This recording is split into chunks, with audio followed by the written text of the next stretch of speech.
से प्रारंभ करूंगा इस सत्र को और आप लोग समझेंगे कि क्या अहमियत है, क्या महत्व है हार्ड वर्क का। एक गांव में 2 लकड़हारे रहते थे। लकड़हारा समझ रहे हो? लकड़हारे राम और श्याम। ठीक है, अब ध्यान से सुनो, तुम्ही से पूछेंगे प्रश्न। एक गांव में 2 लकड़हारे रहते थे, राम और श्याम। दोनों घनिष्ठ मित्र थे और दोनों रोजाना जंगलों में लकड़ियां काटने थे। राम दिन भर मेहनत करता था। देखो ध्यान से सुनो, पीछे बेंच। राम दिन भर मेहनत करता था और शाम में एक छोटी गठरी लकड़ियों की एक छोटी गठरी लेकर के घर जाता था। और वहीं श्याम 1 घंटा लकड़ी काटता था, फिर थोड़ी देर आराम करता था, फिर 1 घंटा लकड़ी काटता था, फिर थोड़ी देर आराम करता था। और वह एक मोटी गठरी शाम को अपने घर लेके जाता था।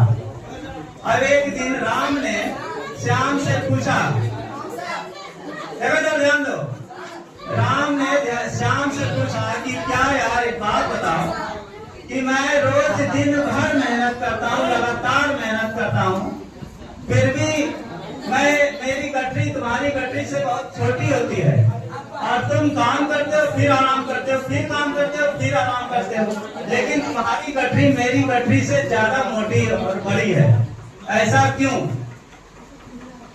आप लोग के सामने ये प्रश्न है कि श्याम ने राम को क्या कहा होगा?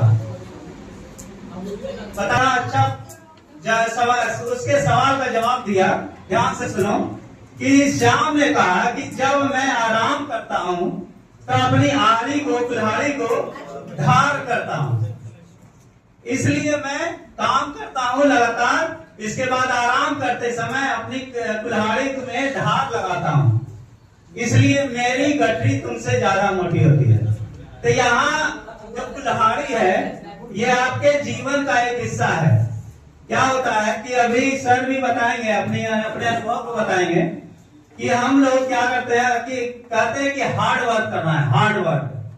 हार्ड वर्क नहीं, hard work plus smart work, ये इंपॉर्टेंट है। स्मार्टली तरीके से हम कैसे हार्ड वर्क करेंगे, ये बहुत इंपॉर्टेंट। ये जो कुल्हाड़ी का साइन है, तुम्हारे अंदर का स्किल है, तुम्हारे अंदर का एटीट्यूड है, तुम्हारे अंदर का जो मेहनत करने वाला इंसान है वो है, जिसे हमें लगातार मेहनत ना करके बीच में गैप लेते हुए, अंतराल लेते हुए उसे धार करने की आवश्यकता पड़ती है। ये बहुत इंपॉर्टेंट चीज है। हार्ड वर्क नहीं, हार्ड वर्क के साथ साथ स्मार्ट वर्क।